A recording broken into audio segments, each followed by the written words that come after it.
நான் ஃபைசல் பின் அப்துல் அசீஸ். ஒரு கையில் குரான், மறுகையில் நவீன தொழில்நுட்பத்தையும் வைத்து சவுதியின் மண்ணை நவீன யுகத்துக்கு ஏற்றவாறு மாற்றிய ஒரு மன்னன்.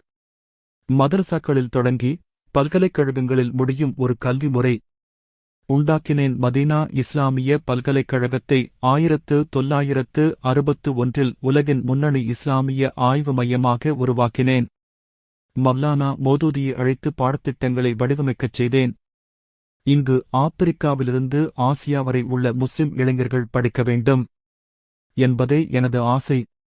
நீங்கள் பாகிஸ்தானில் இஸ்லாமிய அரசியலை கற்பிக்கிறீர்கள், நான் சவுதியில் அதை நடைமுறைப்படுத்துகிறேன் என மவ்தூதியிடம் அடிக்கடி சொல்லுவேன். அவரது ஜமாத் இஸ்லாமி இயக்கத்தை நிதியுதவியும் செய்திருக்கிறேன்.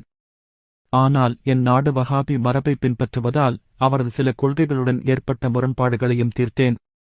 பெண்களுக்கான கல்வி, அடிமைத்தன ஒழிப்பு, தொழில்நுட்பக் கல்லூரி, நவீன பாடங்களின் கற்கை பீடங்கள், அரசு நிர்வாக துறை நவீனப்படுத்துதல், இஸ்லாமிய ஒழுங்கமைப்பு மையம் OIC நிறுவுதல், எண்ணெய் வருவாயின் 80% கல்வி மற்றும் மருத்துவத்திற்காக ஒதுக்கப்பட்டது என பல புதுமைகளை நிகழ்த்தினேன்.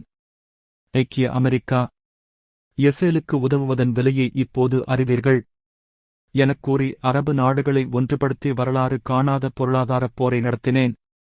1975 மார்ச் மாதம் என் சொந்த மருமகன் துப்பாக்கியால் சுடப்பட்டேன்.